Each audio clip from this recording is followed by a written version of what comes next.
Welcome to the Real Freedom Podcast, where we inspire you to pursue your passion to gain time and financial freedom through opportunities in real estate. I'm your host, Mike Swenson. Let's get some real freedom together.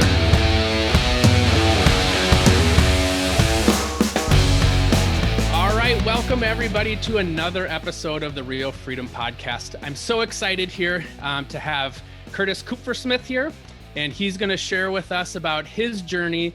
Really started out, inspired by Rich Dad, Poor Dad, which those folks that have, know my backstory, that was an influential book for me as well. In addition to that, he moved to Oklahoma City, got his real estate license in 2013 and sold about 50 properties his first year. So that's no small feat. It takes a lot of work to do that. Built and grew a team and then sold it in 2020. Also had a real estate investment firm. And now you also, you do some coaching and training for salespeople, and you have a podcast, Let's Talk Investing. So excited to hear about all those things, dig deeper into your journey. So welcome, and we're so excited to have you. Thank you. No, I'm excited to be on here, and thanks for the opportunity to share. Like you were saying, my name is Curtis Kupfersmith. I'm originally from Kansas. Lived in Texas for a few years, and I moved to Oklahoma City in 2012. So I got into real estate because I read Rich Dad, Poor Dad. And when I was living in Texas, I had a mobile home on 4 acres that I bought when I was 19. And the whole way I even bought that's a whole different story, but I'd always been interested in real estate. And I had read the book Rental Properties for Dummies. And so that was my basic understanding of real estate. And lady I worked with, she had a friend who got this house in a divorce, and she said, I just want to get rid of it. And I knew that it was a good deal, but I didn't know anything about real estate. I had never even had a credit card. Mm-hmm. So I went to every little bank in town begging for money to get a loan to buy this house. And this was in 2009, so nobody would give me a loan. But this older man that was the president of a bank gave me a personal loan to buy this property. And my payment on it was only $263 a month. And so in my mind, I was just like, gosh, I got my own house and I'm living here for only $200 a month. This is awesome. Mm-hmm. Well, then I read Rich Dad, Poor Dad, and it just messed up my whole thinking about everything. And one day I was driving down the street and I thought, I need an asset. And then I was like, wait, I have one. So I went home and I took a bunch of pictures of it and I put it up for rent on Craigslist. And I rented this place out for $1,200 a month. But I didn't have anywhere else to go. Yeah. So I was like, okay, I got to hold people off. And then it just so worked out, I ended up moving to Oklahoma City, and I was actually going to work for Chesapeake, which is a really big oil and gas company here. And the day I was driving up here with my moving truck, they sold all the assets in the area I was going to work. So I lost my job before I ever started. And so I had a pretty good job in Texas, but I didn't really know anybody in Oklahoma City. So I went from working in an office, having a good job and all that, to doing manual labor, running a rake and a shovel, digging trench lines for an oil and gas electric company. And just so happened that company really took off. So when I started, it was pretty small. There was like 6 of us. And by the time I left, there was almost 60 people there. So it really took off during that time. And I met a lot of people along the way. And I actually got my real estate license on a bet from a guy that was at a friend's house that he sold real estate. And I said, man, if you can make a living selling real estate, anybody can. So he was like, well, get your license. So I signed up one night to get it and forgot I'd even signed up, but I'd already paid for it. So I went ahead and did it. And it just so happened a man that I knew from, I used to rodeo professionally.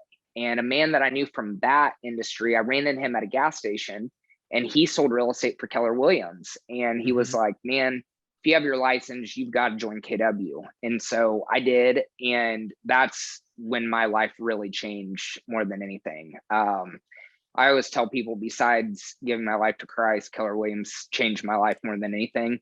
And I'm no longer with them or anything, but I always have to give them credit because man, that company did a lot for me.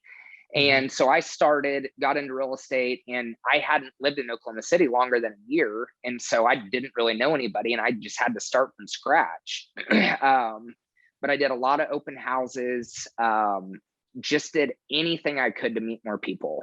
And I was really fortunate. Mo Anderson, who was the CEO of KW, she lives in our town. And so she was the OP of our market center. And when I first started, we had a thing at her house and I got to talk to her. And I asked her, I said, if you were starting in real estate right now, what would you do? How would you start your business? And she told me, if you can get 25 advocates, you will never have to lead generate ever again.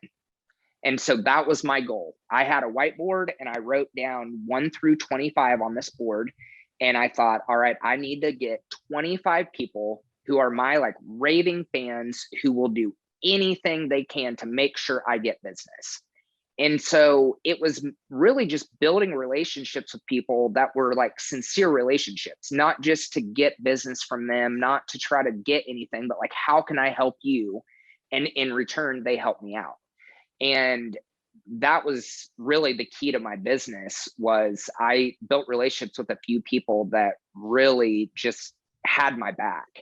Mm-hmm. And one in particular that I'll share, because this is something I share with my coaching clients a lot, that this one little thing made a huge difference. But I had a coach at one point that said, I was kind of in a burnout period and I just wasn't real happy. And he said, what I want you to do is for 30 days, I want you to call, text, or write a letter to 30 people, to one person every day, telling them thank you for something that has nothing to do with real estate.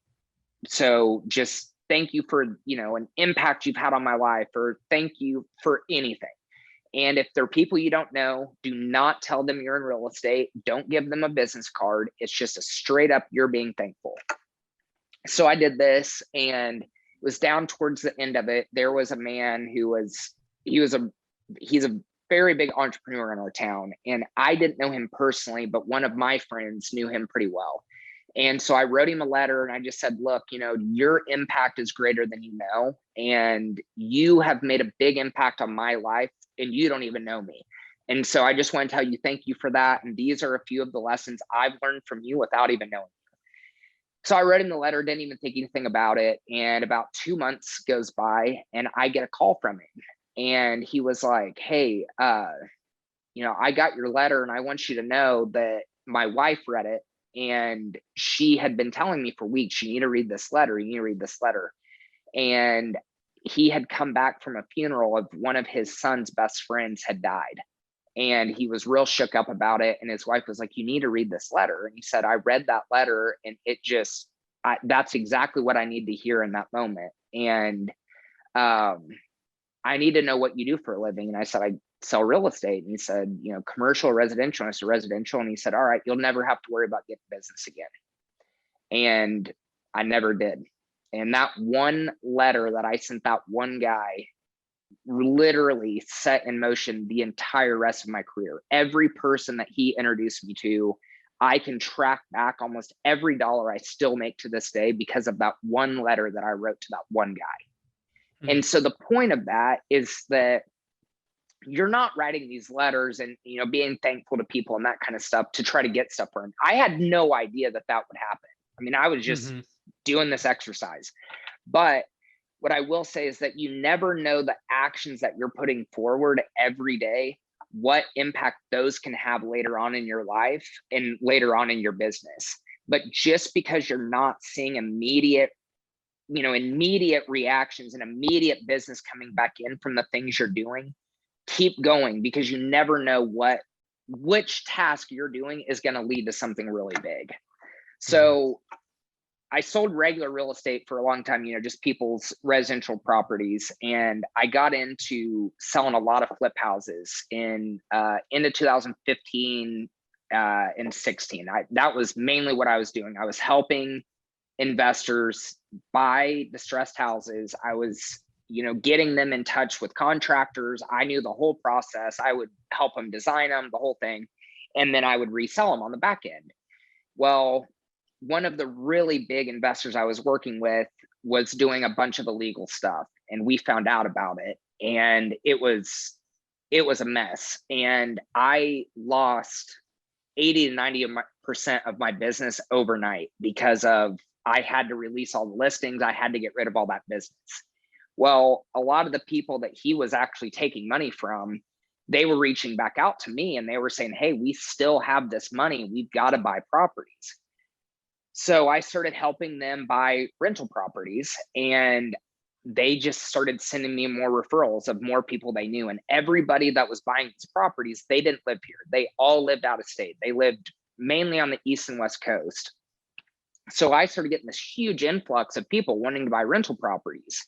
And there weren't enough on the MLS to fulfill that. So I was like, man, I got to start finding these off market. So that's what got me into, doing investment deals and finding stuff off market. And I had no clue that this was even going to lead into the business that I ultimately ended up doing. But what we ended up doing was, from there, I created it was an investment firm that what we did is we found properties off market. We negotiated the price up front. We negotiated repairs, and they were properties with a tenant already in place. So people out of state could look online on our website and see the properties that we had for sale, what they were already rented at, what repairs were needed, that kind of stuff. And then they could buy a property with a tenant already in place that cash flowed from day one.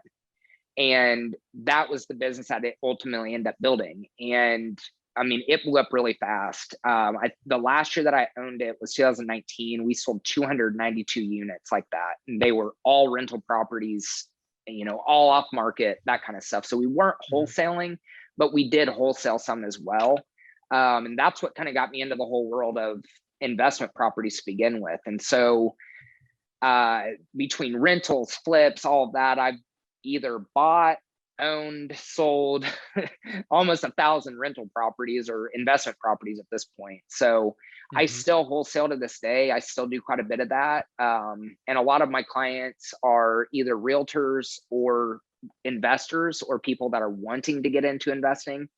So I can help people, start from ground zero to start finding deals off market, whatever they want to do as far as the investing or real estate world. But a lot of what I do is direct mail. I'm big into direct mail. I farmed a lot when I was selling regular real estate. I still send 1,000 to 3,000 mailers a month, just to finding deals off market. I have people that hire me to do their direct mail in other states so that they can get the deals. So I do a lot of that as well. But to kind of wrap up my whole story, I would say the one thing that made the biggest impact on my life is I fell in love with doing the boring task consistently. And I think that is one thing that's everybody likes to do, the sexy and the fun parts of the business. It's fun to go look at houses. It's fun to go, go on a listing appointment and list a house. But if you aren't doing the correct tasks every day, day in and day out, the fun parts don't come. And so I am a big believer in having a tracking sheet. I track everything. So I know exactly what I have to do every week, how many contacts I need to make, how many listing appointments I need to go on, how many buyer appointments I need to go on, how many new buyer leads, new seller leads, how many posts to Facebook, handwritten notes, all of that. I know exactly what I need to do every week. And when I start my week, I know I've got to do this, I've got to do this, I've got to do this. And at the end of the week, I can see, did I do the right things or did I not? And it doesn't look sexy. And if somebody followed me throughout my life, there's nothing really fun and all of that about it. It is just simply, I did the work day in and day out, no matter what happened. And that's, I think, is the key to success, is falling in love with doing the boring, mundane tasks and doing them day in and day out, because that's what leads to, having an actual business and having whatever you want. If you don't have a plan, you can have a goal, but if it's not a plan and you don't have actionable steps to get there, there's no point in even having a goal. And so if I can, give one takeaway from everything in my life that's led to anything I've had, that's it. Yeah, there's so many great things that I want to touch on there. Just thinking about a few things. So, one, kind of going back to the gratitude piece. I've heard many times too, gratitude is the highest form of energy, and and we talk about, so many times, like the longer I get in real estate, I feel like the more I talk about mindset than anything, Yeah. like less talking about what you have to do, because it's a mental battle, right? To win the race long term, you have to, like you said, stay consistent, do the mundane things, and with that comes um ups and downs, and Yeah. so the mindset thing, from gratitude, like when you tell somebody you're grateful for them, when you tell somebody thank you, it lights a little bit of an energy inside of you, right? And you're more focused on how do I give versus what do I get from people.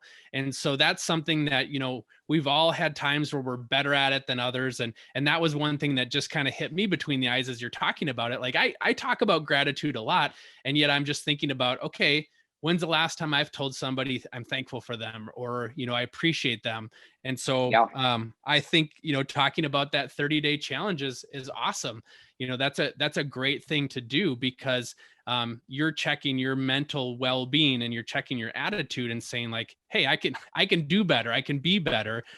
Yeah. And things flow back to you when you give, right? Versus when I you're all focused agree. on taking.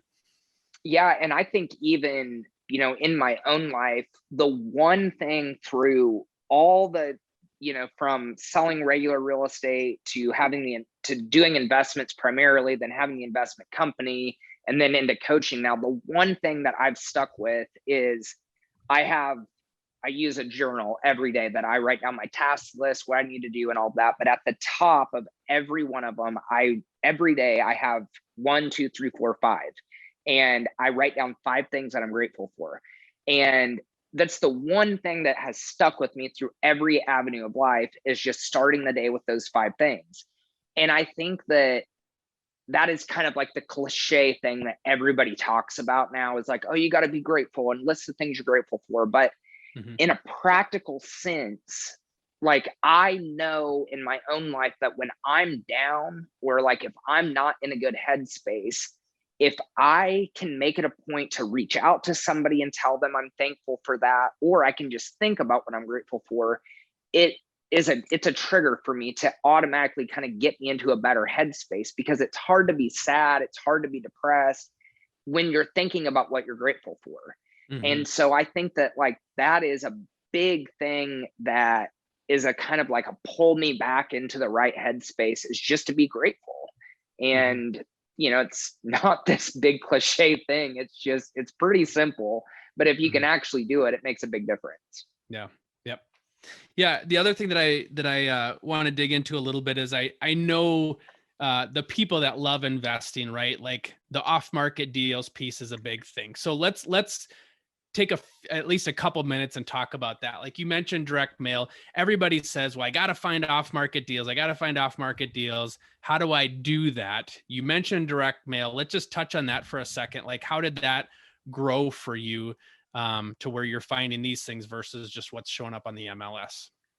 So when it comes to finding off market deals, there's really only 3 ways to do it. And it is one of those things that the like evolution of marketing has not and will not catch up on finding properties off market, because you're typically dealing with either a landlord that owns a bunch of properties, or you're dealing with somebody that just inherited a house.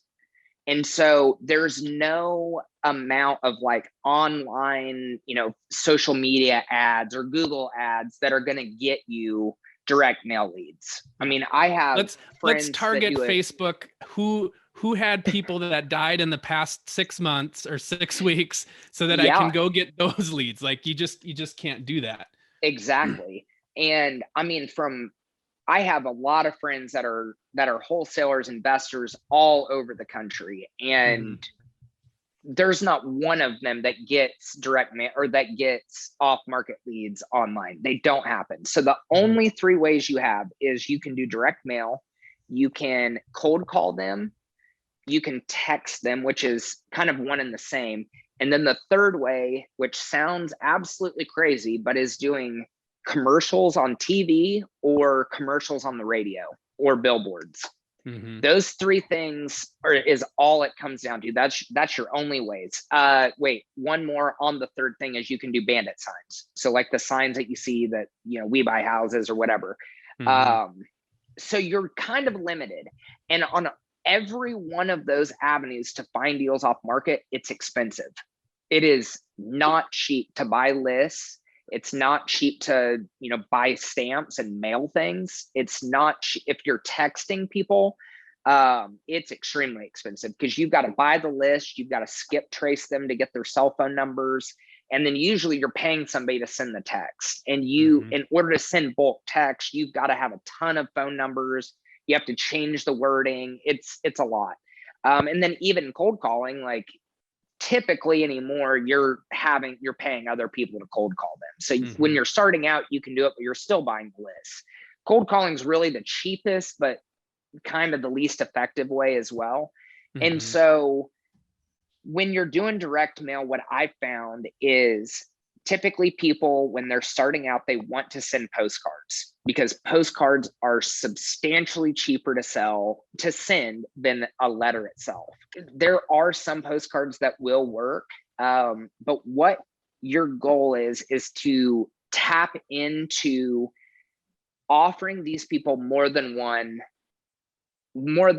way to sell their house, because the marketing pieces that these people are getting are either from realtors saying, I can list your house, to they're from other wholesalers or investors saying, I can buy your house, I'll pay cash and close quickly. And so the one thing that I feel like was a big differentiator in sending direct mail or any kind of marketing to people, getting off market deals, is give them options. If you can give them options, they don't feel tied to one avenue or another. And if you're in real estate and you already have your real estate license, you've already got avenues to give them. You can, if you want to buy them yourself or try to wholesale them, you can list their house, you can buy their house, or you can sell their house to another investor. So right there, you've got three different avenues you can offer people. And so my goal, anytime I'm doing any outreach to finding deals off market, is I want to kind of put myself in their situation. You are dealing with people that either, one, are landlords that they own a bunch of rentals and they're kind of tired of owning them, or two, they just inherited a house, or three, they bought a house to flip it and they ran out of money. They couldn't get a loan for the rehab. It sat for a long time. But either way, most of these people are in some kind of they want to get rid of the house. So you want to kind of put yourself in their shoes. And no matter if it's those people or you're trying to sell anything else, nobody wants to be sold. And people don't feel like they're being sold if you're giving them options. So that's why I always go back to whatever I can do to offer them more options. And it's even the same when you're farming a neighborhood. If you're trying to farm to get listings, you want to offer them solutions. If you are a resource for people, they will reach out to you. So if you can, say, hey, I've got people that can do work for your house, that's one way that they're going to reach out to you without, just calling to try to list your house. So whatever you can do to get them to call you for different options rather than that exact thing is going to build your leads, and then you'll have more people that you can work with. Yeah. I'm going to mention too that, as I think a big theme is just talking about your time and managing your time well, protecting your time. And a lot of times people would say like, okay, Chris, just tell me what I need to do. And you're like, track your time, like set your time, tell your time what you're going to do with it, and then follow it, okay. But Chris, just tell me what I need to do. It's that. And it's do that every day for years. And sometimes people just gloss over that piece of like, I want to do this for like a week or two and then see some results. And then it's like I level up to the next thing, which is really sexy and not really hard to do. And if I don't see results from there, then in 2 weeks, I want to do the other thing. And then in 2 weeks, I want to do the other thing. It's like, no, just do this thing for the next 5 years to get to where you want to go. Yeah. And it's simple, but it's not easy.